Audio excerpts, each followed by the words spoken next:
Okay, we're all ready. Okay, we're ready. I am Andre Gilbert.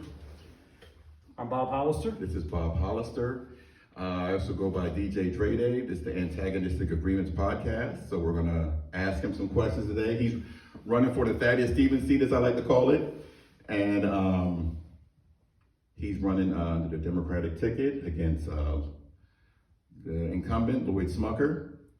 So just tell us about yourself, your background. Yeah, so I was born and raised here in Lancaster County, out in the Hempfield area. I have some deep roots to the city. My mom grew up in the city over on Broad Street, so I used to hang out there and watch the old bus station with the buses coming in and out. My dad grew up in the out near the waterworks on Pitney Road, and so the city's really important to me. Lancaster County is important to me.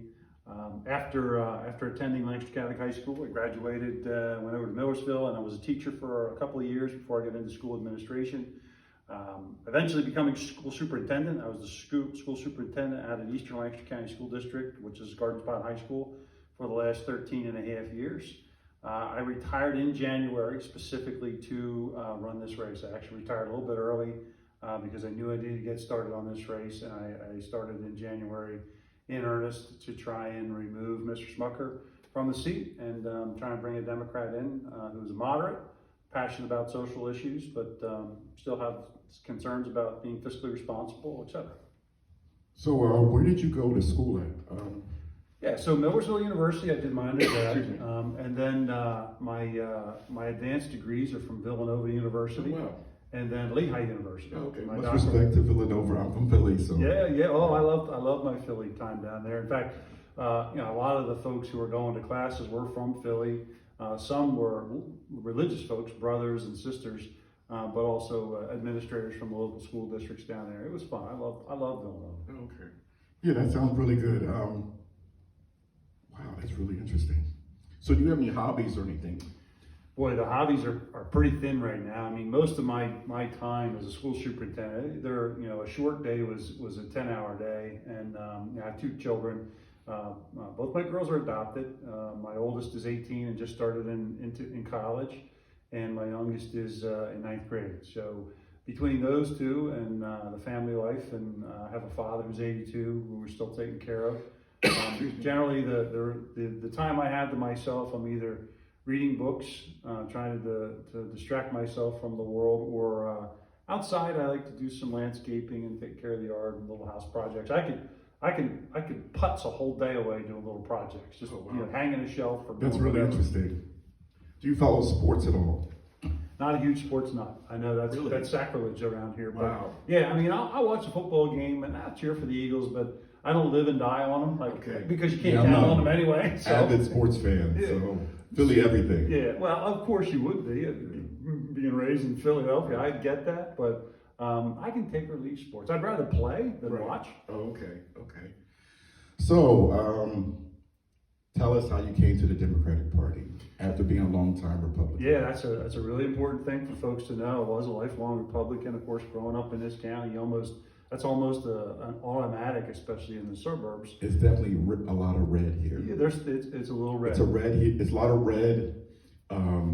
What I was told when I first moved here in 2005 was there's Pittsburgh and there's Philadelphia, where I'm from, and in the middle is Pennsylvania.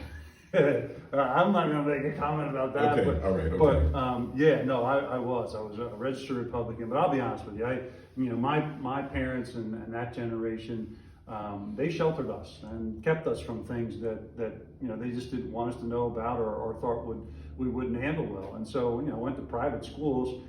My very first day in public education, it was in the Boyertown School District, was a hard moment for me in that. Life wasn't as it was presented to me up until that point. And so my journey to being a Democrat, Andre, are we going? Andre's fine. It started probably. We met a few years ago. Yeah, we did. Yeah, we've been in touch. Probably started on day one in public education, because on day one, I saw discrimination, I saw inequality, I saw inequity, and a whole bunch of other things that I had never seen before.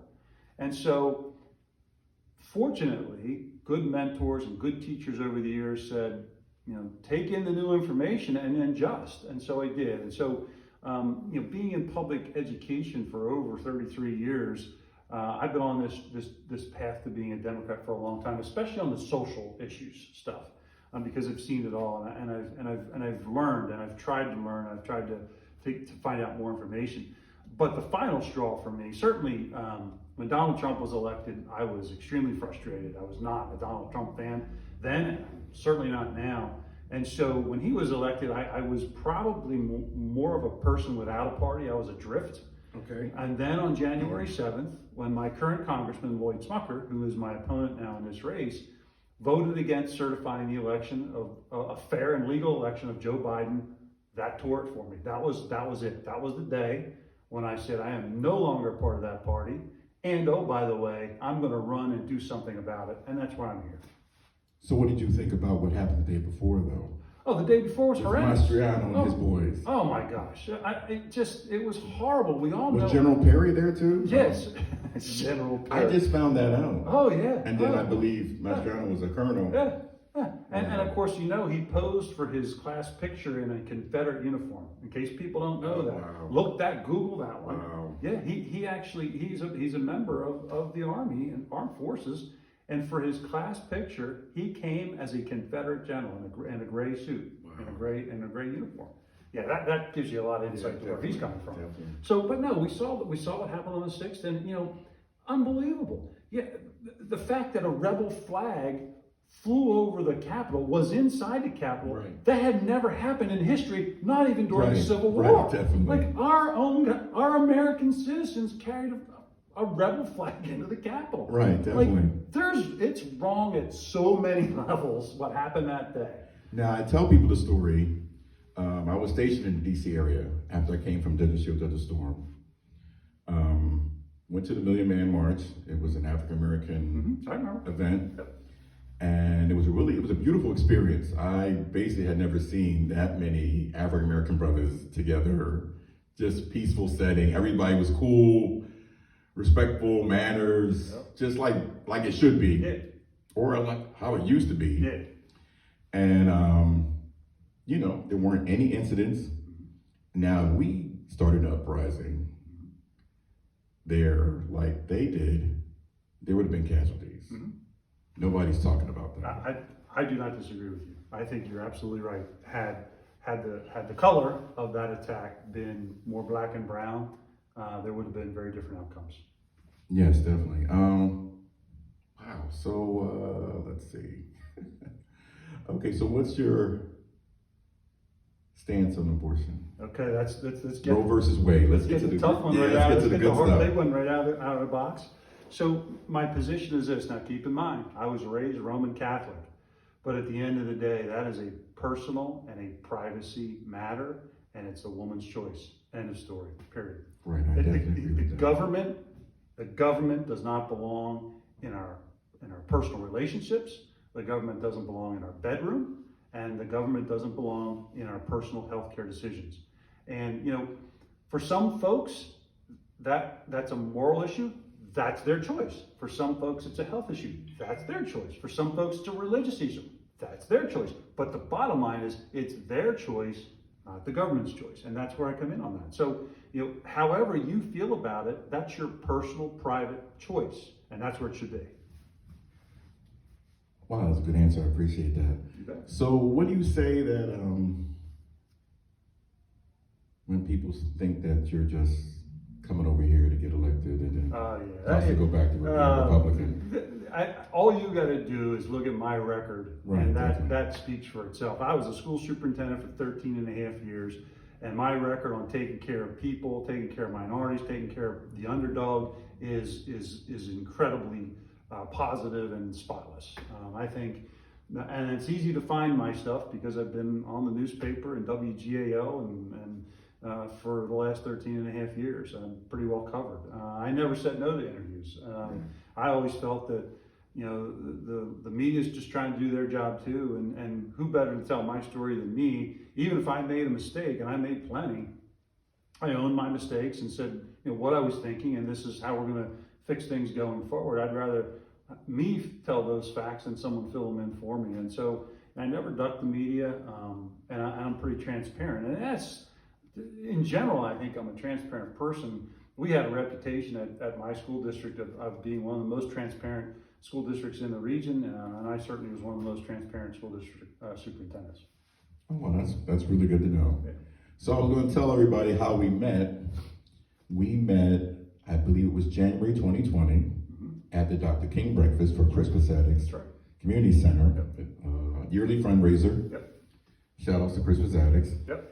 And we were actually sitting next to each other. We shared a table, randomly assigned. And Yeah, had a conversation. it was Angela Davis's sister was the speaker, and That's right. we had a really good conversation, and I was trying to enlighten him and make him more woke, as they like to say. And we've been talking off and on ever since. Ever since. We struck up a little mini friendship. A little bit professional, a little bit personal. Yeah, definitely.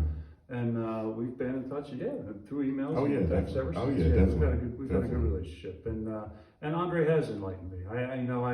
I talk about this campaign run. I've been on it since January, and I've learned a lot. And some of it's been humbling. Some of it, I will be candid and say I'm ashamed I didn't know about certain things, and just how poor and how oppressed some folks are. And so, I'm hoping to take this seat and do Thaddeus Stevens proud. That sounds really good to me. Right. Wow. I just have one more question. Yeah. So, what do you think about Pennsylvania? How do you think that's going to go? Well, I think the good news is Josh Shapiro is more than qualified. He's competent. He's doing a real good job. And I think he'll beat Doug Mastriano. If he does not, goodbye Pennsylvania. Goodbye democracy. Doug Mastriano is essentially a fascist, and will take on a dictatorship role if he wins. Now, I don't think he'll win. And so there's good reason to be hopeful and optimistic. However, you gotta vote. We gotta get every vote we can out there. Likewise, I think John Fetterman's gonna have a challenge with Dr. Oz, but John Fetterman's a better choice. He's certainly a Pennsylvania person and understands Pennsylvania. Right, And then there's my seat, definitely. and my seat's a tough seat to win because of just how, as Andre said, it's a very red area. But what we have done is we've really tried to drive our campaign to the middle, where I am, trying to bring people back together instead of driving people to the far left and far right. We're trying to bring some unity and some conversation back, some pragmatic and common sense solutions. And what we're finding is we have a significant number of Republicans and independents who are willing to come over and give a Democrat a vote. And that's a pretty unique situation in Lancaster County. But I think people see the wisdom of a candidate who's really more representative of the bulk of folks here in the county, because most of us are a little bit left or a little bit right of center. And I think our campaign is going to do really well. Well, I'm excited about your campaign, and make sure everybody goes and votes for Dr. Hollister. I believe he's a really good candidate, and he will be more visible and out and about and in the community than Smucker has been. For sure. In fact, I'm leaving here. We're going to an art show over at F&M, and then tonight we have another one of our open town halls. Not a concept that Mr. Smucker's at all familiar with. Anyone can show up. It's an open invite to any Republican, Democrat, Independent, or Libertarian. And we're just going to sit down like Andre and I are doing right here. We're going to have a conversation. We're going to learn from one another. We're going to try and chart a path together, forward together.